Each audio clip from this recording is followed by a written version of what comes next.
তো আপনারা ইতিমধ্যে জানেন গতকালকে থেকে একটা কথা উঠেছিল, আমরা স্বরাষ্ট্র উপদেষ্টার সাথে দেখা করতে চাই। তার পূর্বে আমরা স্বরাষ্ট্র সচিবের সঙ্গে দেখা করেছিলাম। আমরা ওনার কাছ থেকে সন্তোষজনক কোনো জবাব না পেয়ে পরবর্তী সময়ে স্বরাষ্ট্র উপদেষ্টার সাথে কথা বলার জন্য আমরা চেষ্টা করি, কিন্তু আমরা ওই আলটিমেটাম সময় শেষ হওয়ার পরে আমরা যমুনা অভিমুখে আমরা শান্তিপূর্ণ পদযাত্রা কালকে করেছিলাম এবং শাহবাগ ব্লকেটে ছিলাম। আজকে শান্তিপূর্ণ অবস্থান কর্মসূচি।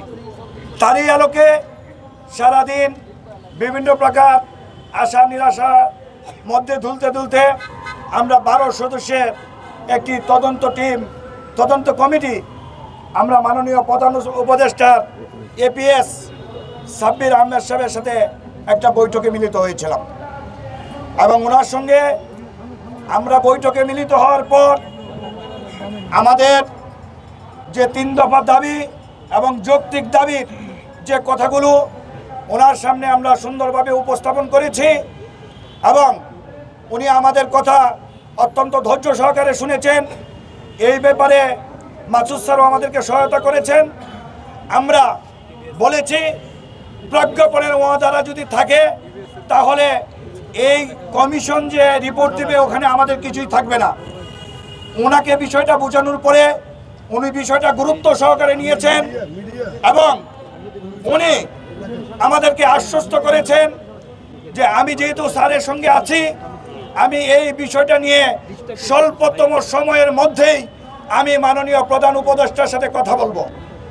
আমরা বলেছি যদি 30 তারিখ রিপোর্ট দিয়ে দেয় তাহলে আমাদের কিছুই পাওয়ার থাকবে না।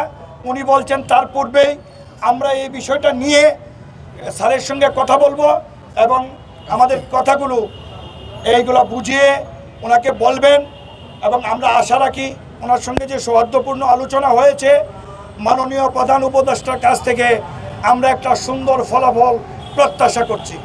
আজ পর্যন্ত আমরা যত স্মারকলিপি দিয়েছি ওইখানে পৌঁছে নাই, এখন হাতে হাতে যেহেতু গিয়েছে।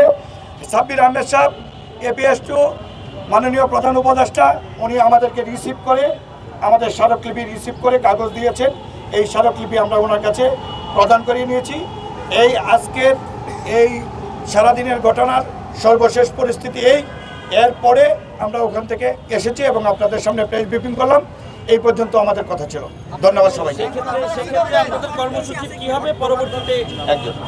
জি ধন্যবাদ। আপনারা জানেন আমাদের 64 জেলা থেকে লোক আসে, দূর দূরান্ত থেকে লোক আসে। আমাদের সভাপতি মহোদয় এবং আমরা যারা আছি আমরা কেউই একক সিদ্ধান্ত গ্রহণ করি না।